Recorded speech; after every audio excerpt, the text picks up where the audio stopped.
Good evening. I'm Stephen Sokoloff, Chair of the Jewish Federation's Real Estate Affinity Group and CEO of Matrix Equities, a commercial real estate investment firm. We have over 140 participants on the call, and I am thrilled that so many of you have joined us for this evening's webinar.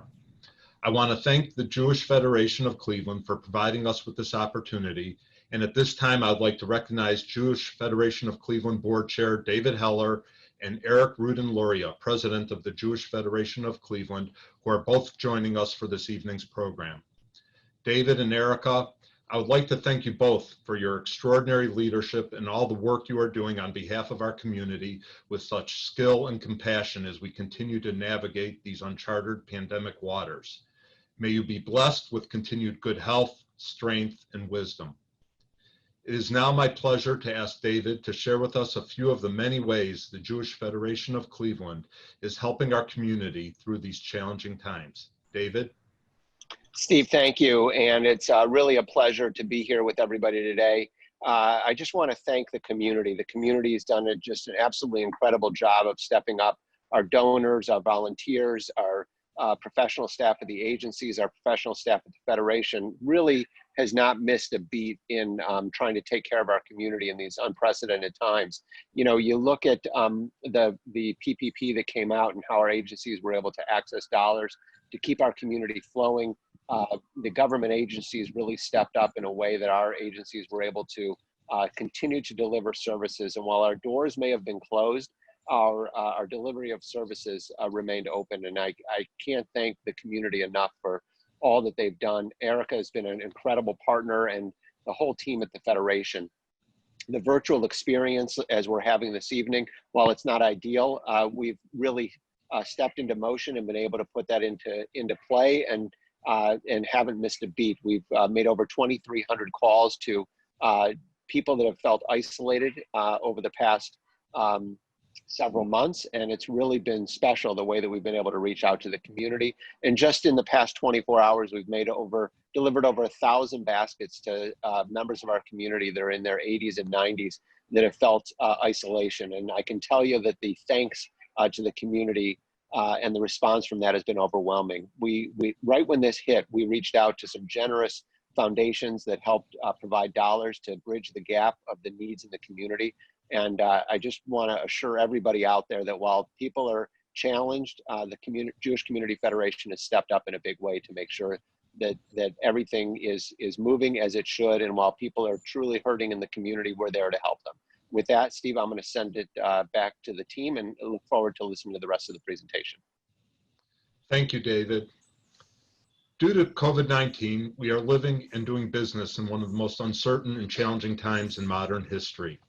When planning for this webinar, our goal was to bring together a diverse group of Cleveland's leading real estate professionals to give 2-minute presentations on how the pandemic has impacted their work.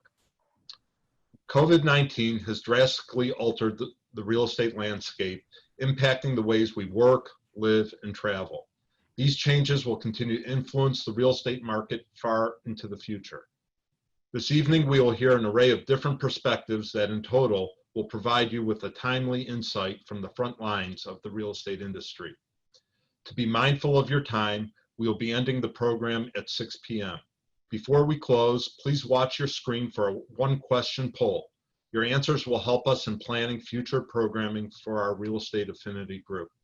For those of you who would like to get involved in the planning of our next event, please contact our staff liaison, Brenner at the Federation. It is now my pleasure to introduce our first speaker, David Kornbluth, President of Channing Realty Advisors, who will speak about location. Given the growing realities of our new virtual world, does physical location even matter anymore? David? Thank you, Stephen. So I've been told that I have 2 minutes to talk about the 3 L's of real estate: fundamentals, fundamentals, fundamentals. As Stephen mentioned, I'm David Kornbluth, founder and president of Channing Realty Advisors. Channing acquires multi-tenant income-producing real estate across asset classes. Channing is founded on intellectual honesty, attention to details, and conservative cash flow-based underwriting. I think there are 3 steps to a fundamental real estate investing approach. First, you need to have good revenue projections that start with answering the basic question of, do you have a good location for which tenants will pay you money to rent your space? Is your property in a location with job growth, household formation, barriers to entry, and other real estate demand drivers? Then you need to determine market rents, occupancy levels, rental rate increases, turnover time, and everything else that goes into revenue projections. Revenue projections are fun to put together. Second, you need to spend as much time, if not more time, on your expense projections, which isn't as much fun as revenue. This means operating and capital expenses, things like adjusting your real estate taxes to your purchase price, appropriate staffing, tenant acquisition costs, roof and parking lot replacements, and everything else, all of which will cost a lot more money than you think it will. Oh, and don't forget realistic transaction costs. Lawyers and surveyors don't work for free. Finally, you get to do the really fun part of financial engineering with debt structures and cash flow waterfalls that are the basis for your financial projections, which you're going to use to go try to raise capital.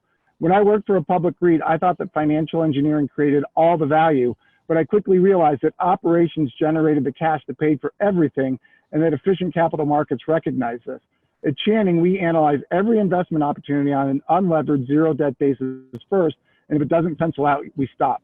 You don't want to present an 8% yield to investors to only be able to pay 2% because you missed something obvious and easy in the first two steps. As for the COVID-19 pandemic, I think it's accelerating societal changes that would have otherwise taken years or decades to fully take hold. The ways goods and services are delivered to consumers and the way we conduct business has changed virtually every night. But we're still social beings who need and want to gather, to make new connections and friendships, and want to build collaborative work teams. I think in turbulent times, it's a mandate that we get back to the basics. And in real estate investing, that means disciplined, fundamental underwriting of a property's operating cash flow. Thank you. Thank you, David. It is now my pleasure to introduce Adam Gimbel, Principal, Allegro Real Estate Brokers and Advisors, who will be speaking about temporary or permanent changes. What is the new normal? Thanks, Stephen. As Stephen alluded to, my name's Adam Gimbel. I'm a principal at Allegro Real Estate Brokers and Advisors. Allegro's an independent corporate services and tenant representation firm based in Cleveland. We assist corporations, businesses, and nonprofit entities in strategizing and implementing real estate solutions.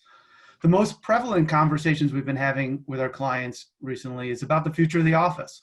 And while we do not profess to have a crystal ball, we do anticipate that there'll be a number of companies that will shift the way they utilize real estate. Those shifts will vary on a macro level by industry and on a micro level by job functions. As most people know, employees have been fairly productive working remotely, especially with the advent of technologies such as Microsoft Teams and Zoom. But we believe the office won't and can't go away completely. And I know there's a number of real estate owners on this panel that hope that's not the case. And while there are advantages to work from home, such as flexibility and efficiency, there are a number of significant disadvantages with a work from home strategy.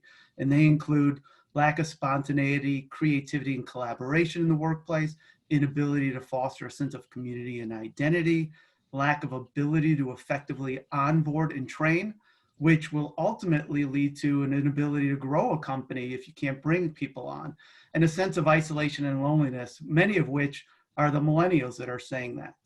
So some companies are willing to give their employees a flexible schedule where they can work at home with heads down individual work, maybe a couple days a week, and then utilize the office for collaboration and training. And in that scenario, the office looks much different than a typical office and workstation layout. Some companies simply want to utilize their space more efficiently. Why pay for an office or desk to sit idle when you don't have employees sitting in those seats? So companies want to explore hoteling, shared offices, free address. And in that case, there needs to be an increase in coordination and scheduling, of which human resources will probably play a greater role. And from an economic standpoint, businesses need to weigh the cost to adapt the space to their use against the savings realized from a reduced footprint. So while we feel there'll be some permanent change to the office, the extent of those changes will be case specific and will fluctuate in the future based on how these strategies actually play out. Thanks. Thank you, Adam. It is now my pleasure to ask Danbrenner, Senior Vice President and Deputy General Counsel, the NRP Group, to speak. He'll be talking to real estate during a pandemic, threat or opportunity. Dan? Thank you, Steve. As some of you may know, NRP is a vertically integrated multifamily developer that manages, develops, and builds affordable and market rate apartment communities across over 14 different states. A large portion of my role at NRP is counseling our internal general contractor entities and strategies for executing and completing our projects. In this role, I've joined a team of my peers at NRP in reacting to and addressing the vast array of threats COVID-19 has posed to our ability to keep our construction sites open and operating efficiently, safely, and cost effectively. One of the challenges we face relates to dealing with the ever-changing and sometimes conflicting regulations imposed by states and local governments trying to react and deal with the many life safety concerns posed by COVID-19. Regulations, for example, include whether our projects are deemed essential, what pre-screening requirements are imposed, and what we have to do if and when a worker tests positive. What we have found is that many regulations not only vary between states, but also within states on the local and county levels. For example, for several weeks in March and early April, the city of Austin had issued orders that directly conflicted with Travis County, which is the county in which Austin sits. So as a result, we had projects in Austin that were subjected to a county order that allowed construction to continue, but a city order that did not. Fortunately, the governor intervened and issued a superseding order that allowed construction to continue in Austin and Travis County. Another example involves a large project that NRP started in Pittsburgh in late 2019. In March, the governor of Pennsylvania became one of the first governors in the country to prohibit almost all of construction throughout the entire state. Relying upon our detailed COVID-19 response plan and safety practices, NRP applied for and received a specific waiver that allowed that site to continue work despite the governor's prohibition. However, 5 days later, we received a stop work order from the city of Pittsburgh that attempted to overrule the governor's waiver approval. We sparred with the city for several days, after which time the governor again intervened, but this time not in our favor, and actually withdrew waivers that he had previously granted to construction sites across the state. As a result, we were shut down for approximately 30 days and recommenced work in late April and have been continuing full steam ahead ever since.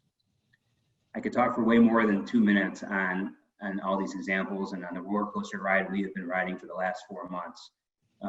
But suffice it to say that I believe state and local governments' continued struggle to develop a consistent and thorough response to COVID-19 will continue to pose a threat to real estate development across the country. Thank you. Thank you, Dan. It is now my pleasure to introduce Scott Simon, President, North Point Realty, who will be speaking about location, location, location. Scott? Thank you, Steve. Appreciate it. And it's a pleasure to be with all of you tonight. I'm going to be talking about the future of office space in Cleveland post-pandemic. So I'd like to begin by asking you to visualize an office building in downtown Cleveland mid-February. Lights are on, workers are packing their offices, and 1 month later, the building is dark, the streets are empty, people are working from home.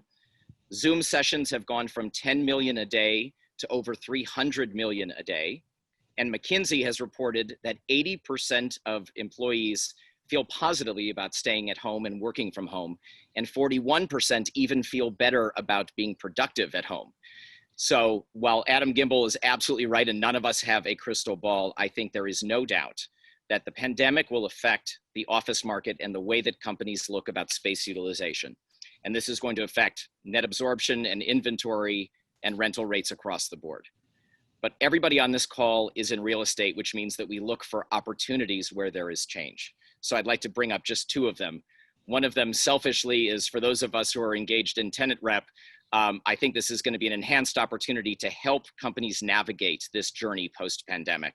And we can bring tools to the table that we've never had to or have done before previously. We can now do that, and with a greater client base. But I think the larger benefit that we're all going to see potentially if we do this right has to do with a place that we live in and love, and that is Cleveland. If you think about the number of companies and employees nationwide in Boston, New York, LA, Seattle, who have seen the light about what quality of life looks like post-pandemic or during a pandemic, and you think about what opportunities Cleveland has to offer, even if there is a glut of office space in Cleveland, which it very well could be. Several institutional users have told me that they were thinking about even putting their own owned office space on the market for the first time ever because they're asking their administrative staffs to stay at home. Cleveland all of a sudden becomes a destination for companies and employees in a way that it never has before.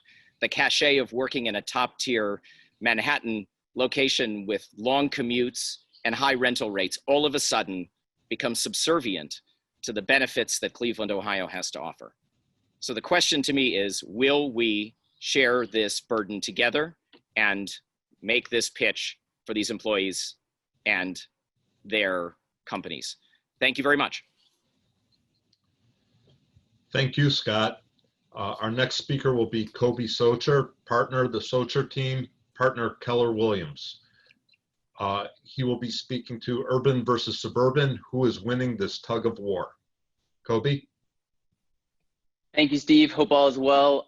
Good evening, everybody. Thank you for having me here. Over the past 11 or so years, I've watched Cleveland rise in the urban world. And let me just start by saying, when I speak about real estate, I'm not speaking about the global real estate. I'm coming from residential. When I say residential, I mean a house where you live in, an apartment where you might live in, a condo you live in, something where it's one unit that gets transferred in that way. Maybe it could be an investment property, but it's one house where you live. And so, what we've seen is Cleveland and greater Cleveland have this massive rise over the past 10, 11 years, as far as I've seen, in the urban world. And, we anywhere from Tremont, Ohio City, Lakewood, we've seen on the east side, Little Italy have a big boom, right? We've seen there's the developments like Pinecrest. We have the developments like, Van Aken District, all those kind of places. And so we've seen the rise of that, and it's been, steady. Then the pandemic hit, and immediately things shifted and changed. And where I think that shift happened was all of a sudden people started not wanting to just maybe live in, one room, meaning like, let's say an apartment style living. People wanted a backyard for their dog. People wanted, somewhere to live that would just be a little bit different. And we saw this change where all of a sudden, we were getting calls like no other coming in around moving in, the greater Cleveland area. And I think one of the biggest things that equaled that was the interest rates being so low and closing costs being pretty much not even virtually there because of the amount of competition that there is. So what happened was people that were spending, let's say, $2,000 a month on an apartment, all of a sudden could go with, very little down, 3.5%, 5% down to, a house, and you get so much bang for your buck in Cleveland that was happening. On the investor side, institutional investors started reaching out to us a lot over the past 4 or 5 months, taking their money out of the market, out of bigger stuff, and wanting to put it into either packages of single family homes or just single family homes. So we've seen both sides have this massive shift. So what I think about who's winning the tug of war, urban versus suburban, I don't know what it's going to be in 3 months. I don't know what it's going to be in 6 months. I'll let that be to the smarter people on this call. But what I would say is, in terms of who's winning right now, today, I would say it's suburbia. So when, you're thinking about, what's going on today in the residential real estate market, I would say the tug of war is being won by suburbia, which is creating, this really a seller's market. Thank you, Kobe. It is now my pleasure to introduce Susan Frankel, President, Susan Frankel and Associates, speaking about temporary or permanent changes. Susan?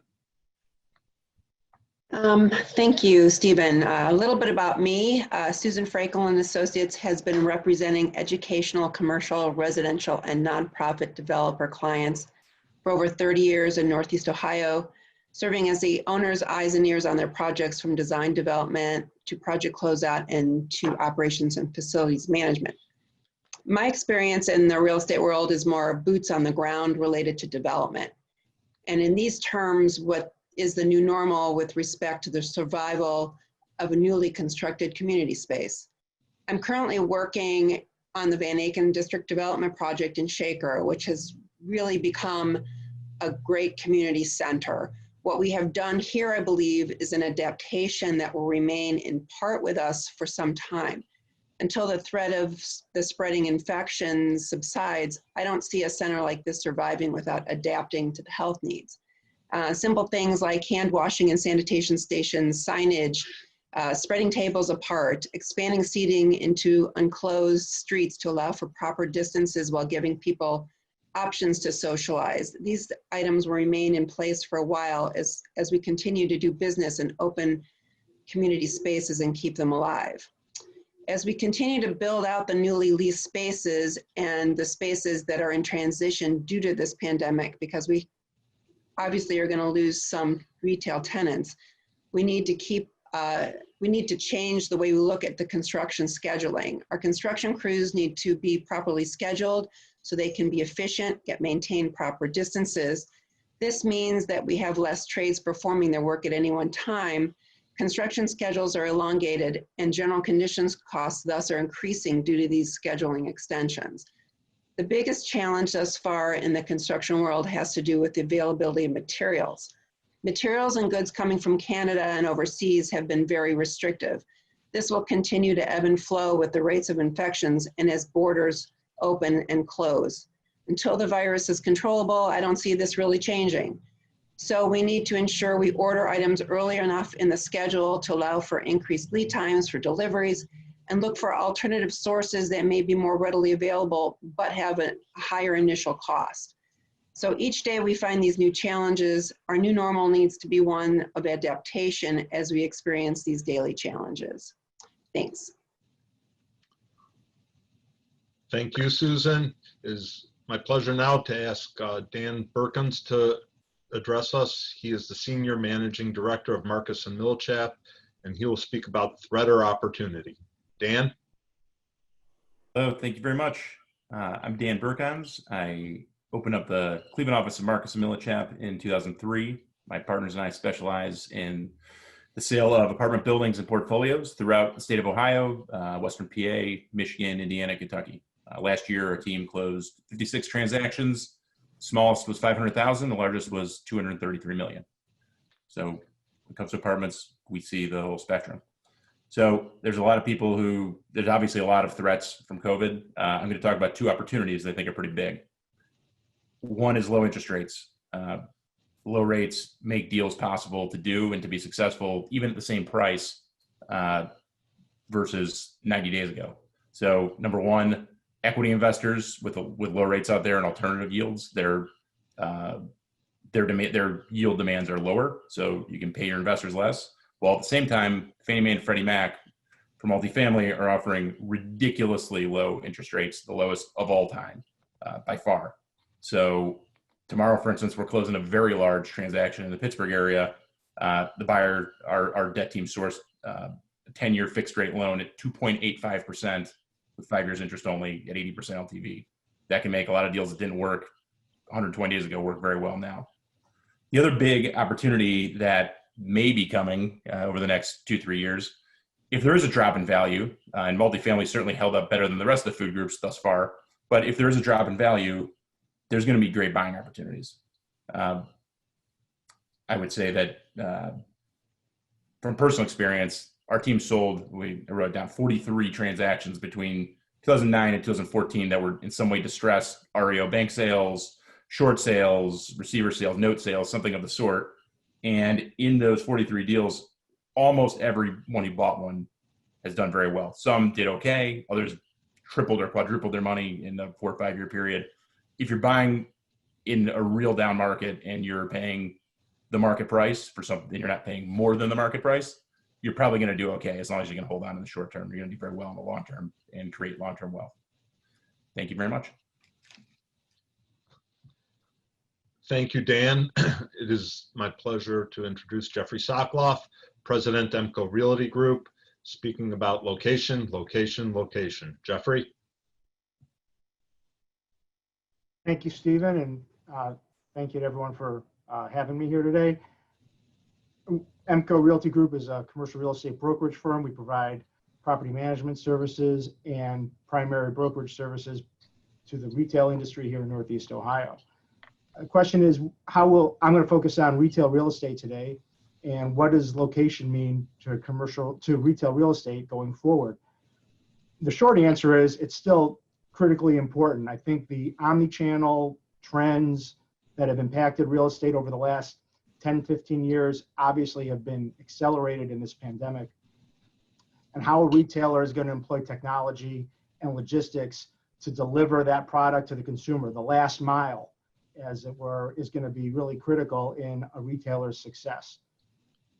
Several big box users recently, among them Sam's Club and Bed Bath & Beyond, have converted their stores or some of their stores to distribution centers. So these retail locations are now distribution centers. They're pickup locations or fulfillment centers. Property owners have to consider how to reallocate common areas for tenant uses, restaurant uses, how to establish drop-off zones, pickup zones to accommodate the new way that retailers that are selling physical goods are going to have to deliver to their clients. However, in almost any scenario, when you look at retail real estate, so much of it is delivering product that is not a physical product. Medical, health and wellness, service, financial services, restaurants, entertainment. Those are not delivering a product, and yet they still need to be convenient and have access to their customers. So as a component, and finally, as a component of marketing and promotion, the physical visible storefront with the signage and all that goes into that can't be discounted.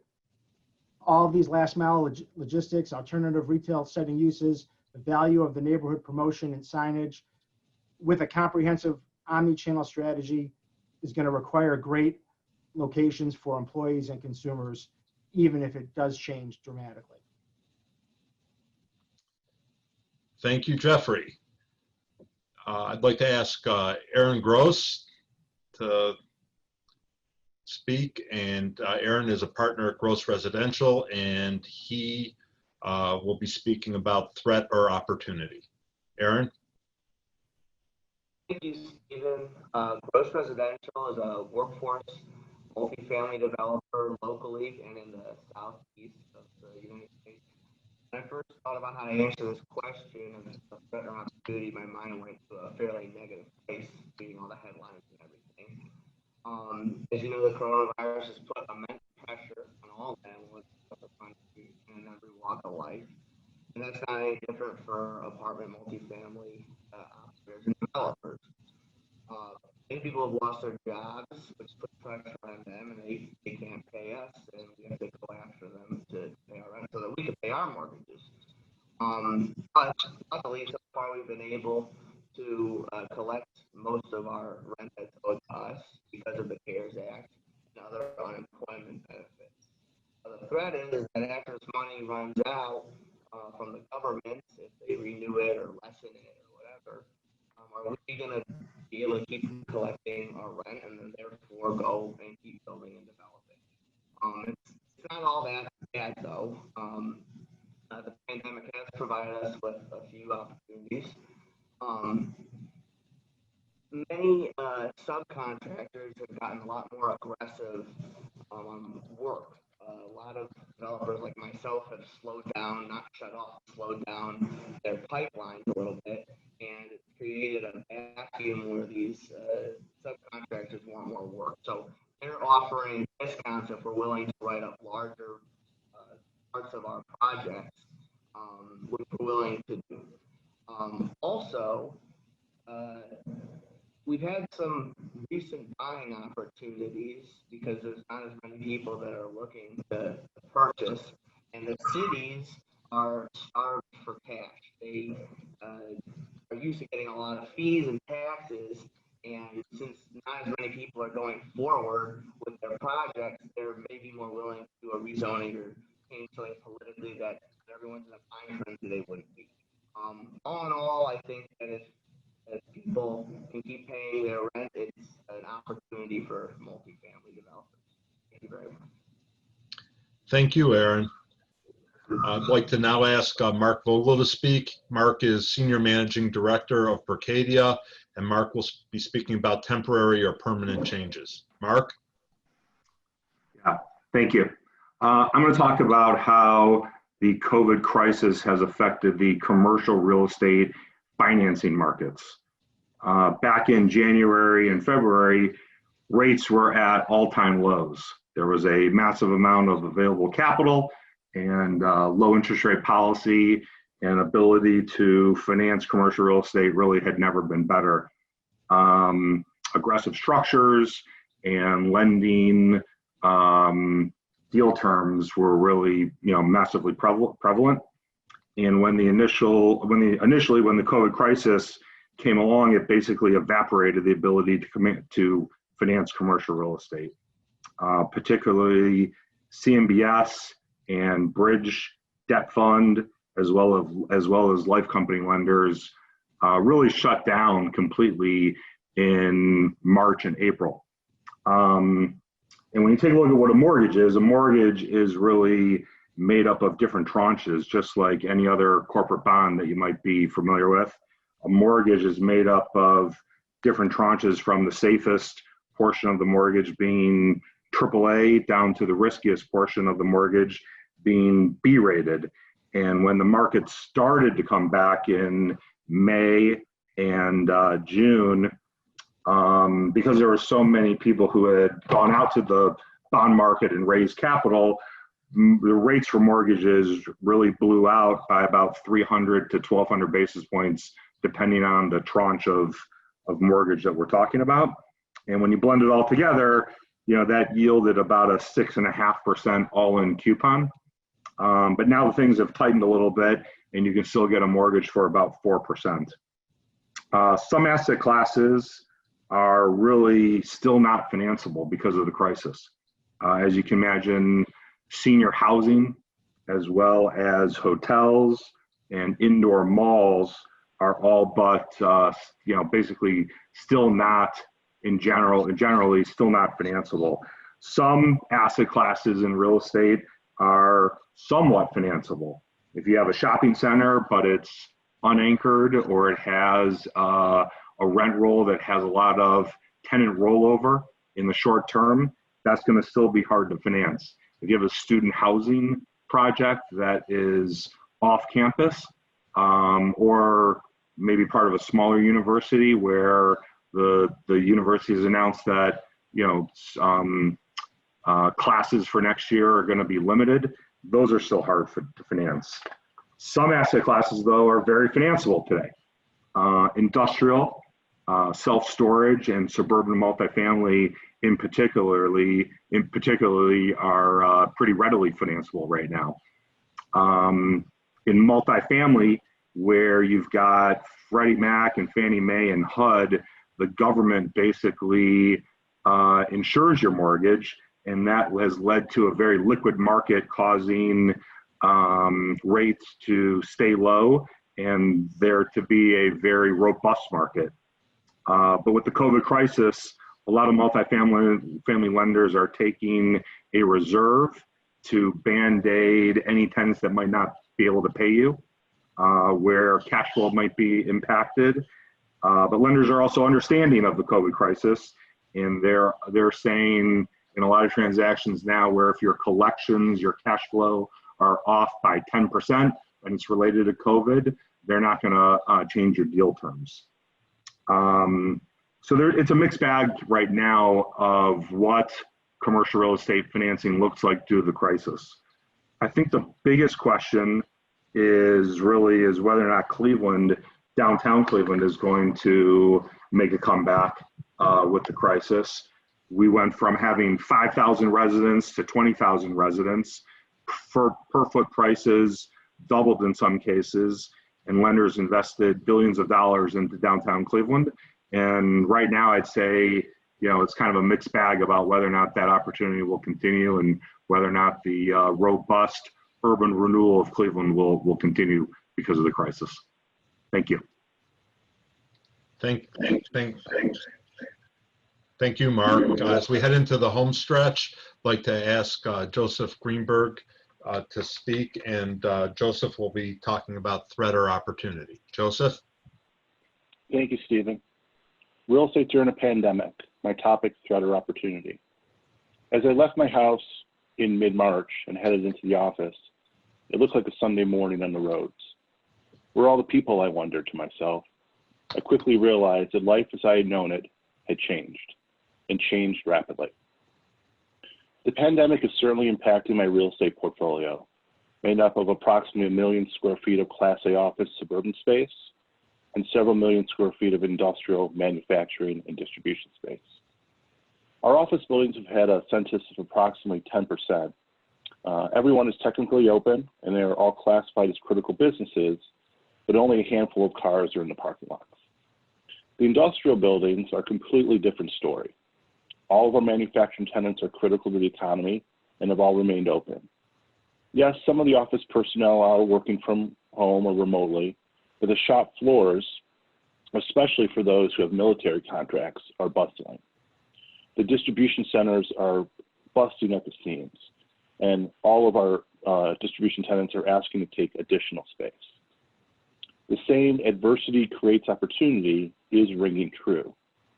If the question is, what's the opportunity? I believe the answer is that because the industrial sector of our economy is still robust, we will need more distribution facilities in our portfolio. So to summarize, is the pandemic a threat or an opportunity? I think the answer certainly depends on the assets you own and service. Thank you. Thank you, Joseph. It is my pleasure now to ask Randy Ruttenberg, Principal of Fairmont Properties, to look forward to Rosh Hashanah 2020, and we ask, what will the new year bring? Randy? Can't hear you.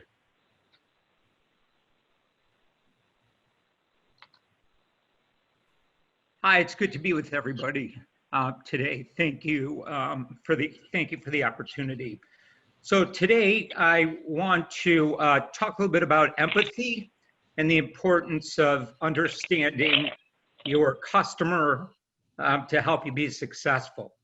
So I believe it's a year to better understand key aspects of the business and the businesses which drive our top line revenue. While we continue to diversify, for us at least today, that's retail. To limit risk, we need to learn more about our tenant supply chains, cash reserves, resources they're devoting to building more of an omni-channel. Apparently this whole online shopping thing is not a fad. It's going to be here for a while. Insurance exclusions, and what appears to be their number one challenge, labor. And then partner with them to create ways to help identify resources that help them, that help solve problems. As it pertains to labor, help identify resources to help them find a more proximate and qualified labor pool. I also believe creating symbiotic partnerships can add a real uniqueness to whatever your offering might be. I would encourage each of us to identify ways to grow and sustain what we do with others, whether that's public or private. There are some really good examples of this happening with local companies. NRP, who's represented here today, is partnering with UH and others to leverage their healthcare resources and offerings into some of their new residential projects. And at the Van Aken District, a project, Susan, you had mentioned, I believe to be one of the most unique and special projects in this region, has launched a pop-up program geared to underrepresented entrepreneurs to showcase their products and services. Hats off to RMS for this important and very timely initiative. So my message is partner with others, leverage each other's resources, and work to understand our tenants' businesses to the best that we can to help them be more successful and ultimately us be more successful. Thanks so much. Thank you so much, Randy. This was really an incredible presentation and a wonderful panel. Thank you to all of our panelists for sharing your insight with us tonight, and thank you to the audience for joining us. A final thank you to Robin Brenner and Aaron Heff for helping coordinate and facilitate this event. If you haven't already, please answer a quick poll on your screen. This will help us in planning for our next event in the fall. We are very excited to launch the 2021 Campaign for Jewish Needs on Thursday, August 27th. Be on the lookout for an invitation to learn more about virtual and social distanced activities to celebrate our Jewish Cleveland pride and the importance of supporting the annual campaign. Be well, stay healthy, and we hope to see you again in a few months. Thank you.